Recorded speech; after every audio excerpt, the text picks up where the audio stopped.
As we started our day and tore down camp, we were greeted yet again by rain. Not letting the weather get us down, we loaded our gear and headed down the road. Our plans for today were simple, light, and relaxing.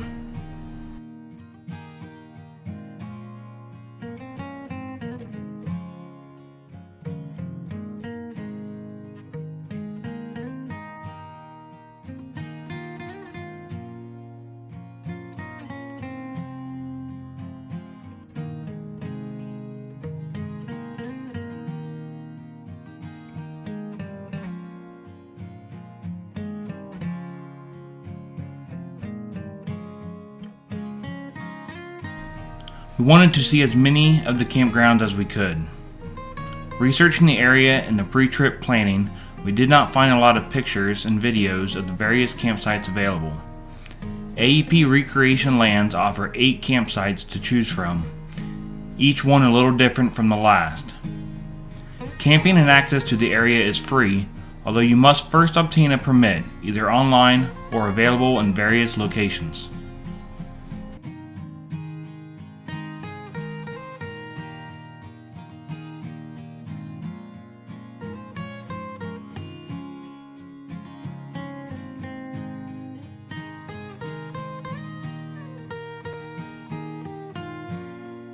Second, we wanted to explore many of the back roads once used by the strip mine.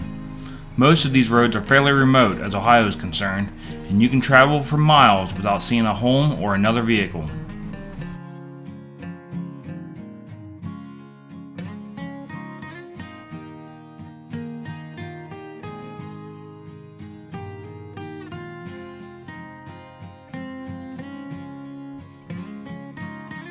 Lastly, we wanted to see the Big Muskie. I'll talk more about that in a minute.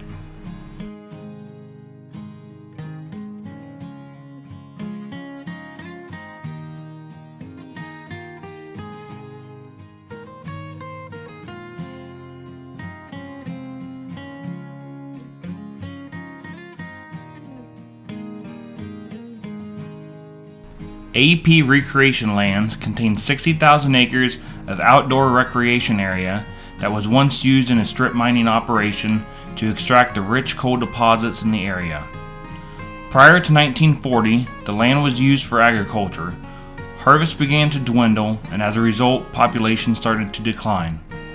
In 1947, the Ohio Coal Company, a subsidiary of AEP, began mining the area. During their operation, they moved 2 billion cubic yards of earth and mined 110 million cubic tons of coal. During their process to strip mine the area, they saved the topsoil to be used later in the reclamation of the land. Once mining of the land was completed, the reclamation efforts began, and AEP replaced the soil once unearthed and graded and contoured it, adding 350 lakes and ponds stocked for fishing. They fertilized the soil and sowed the grasslands to prevent erosion, and planted more than 63 million trees.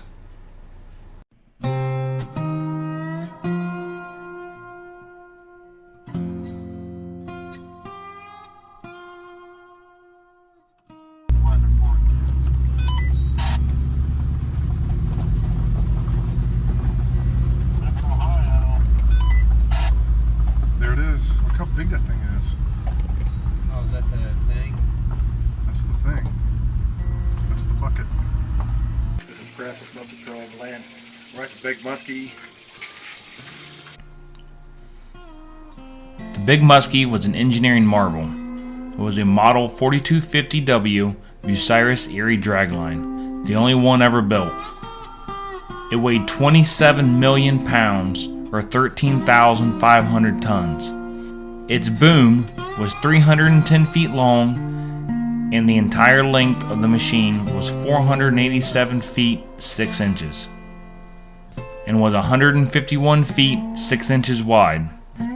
It was powered by 13,800 volts of electricity, and it walked on hydraulic driven feet.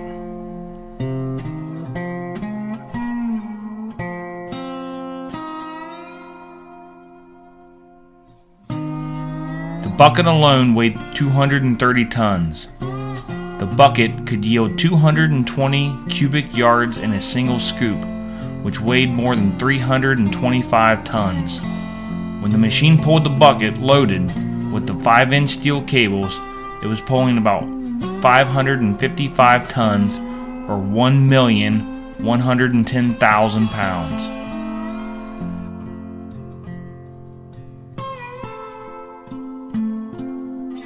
In its lifetime, the Big Muskie removed 608 million cubic yards of overburden, twice as much earth moved during the building of the Panama Canal.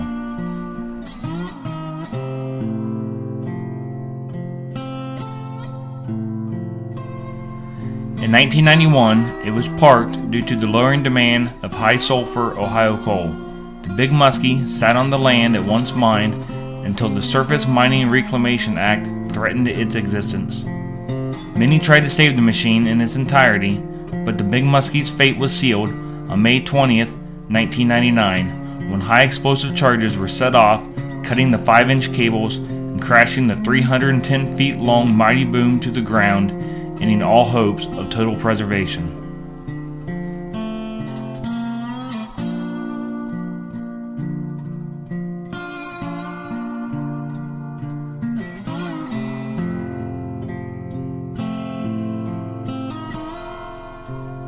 Most of the machine was sold for scrap, and now only the bucket remains, high on the ridge at the Miners Memorial Park. If you're in the area, come see for yourself the Big Muskie bucket, and look in awe at the last surviving piece of the biggest digging machine ever created. The sun came out and we were energized once again. We hit the back roads and were quickly greeted by the aftermath of the storms that had passed. The route we had chosen was flooded.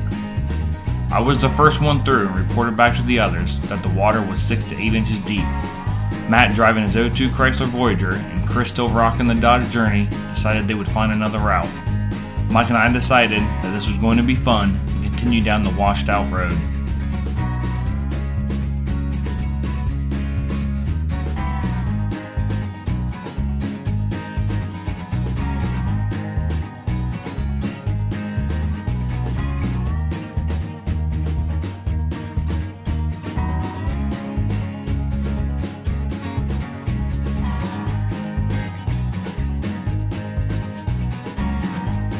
A new adventure awaits. The destination remained the same, Blue Rock State Park. The rules were simple: get there by as many back roads as possible.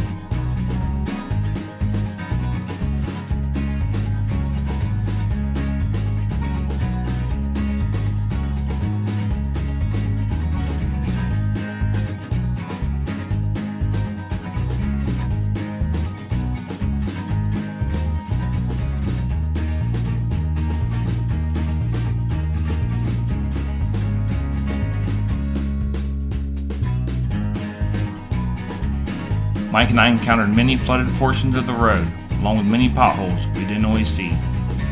We traveled for 7 miles before seeing another vehicle or home.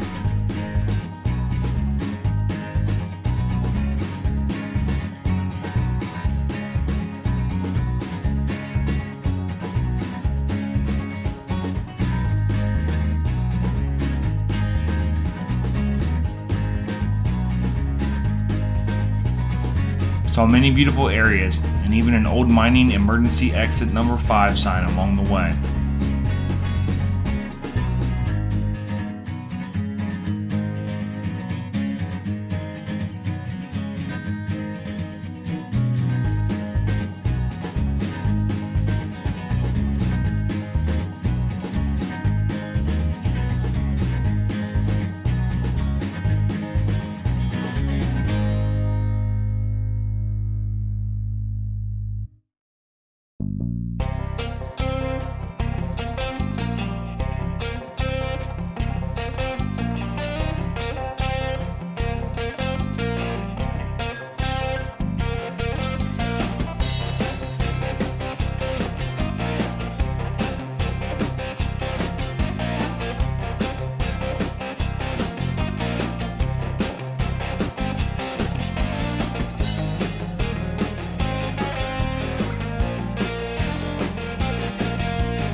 Matt and Chris managed to find another route that was just as breathtaking as ours without the flooded roadways.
They arrived shortly after we pulled into Blue Rock State Park. To our surprise, they had an open camp store, and we treated the kids and ourselves to some ice cream. We ate lunch and reflected on the trip. Some of us went swimming, others just sat and relaxed, and Chris, well, he fished.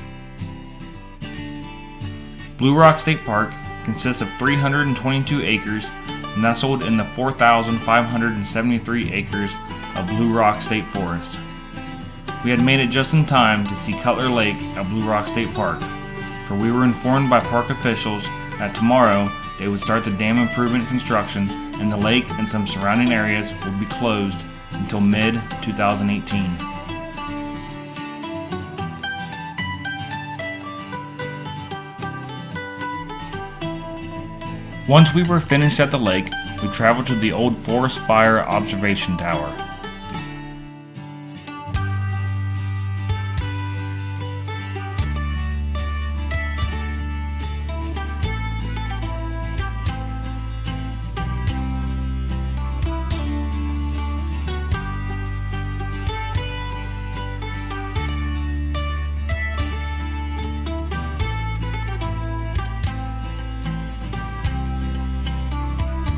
The tower was built in 1937 and is the last 100-foot fire observation tower left in Ohio.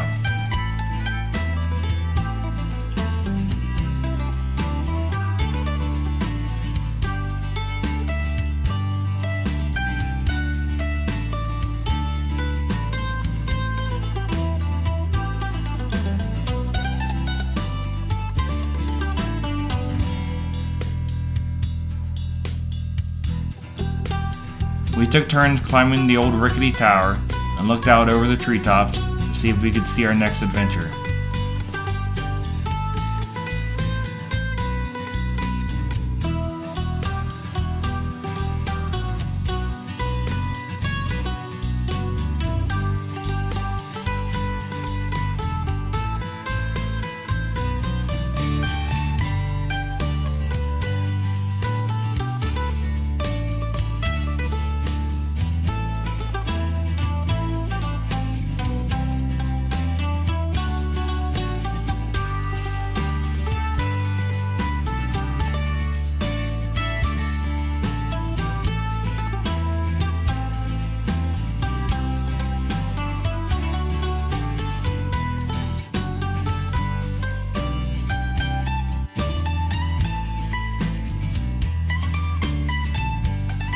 We met for a group photo at the log cabin shelter house, and then it was time to call it a day and head back home. We were once again counting down the days to the next adventure.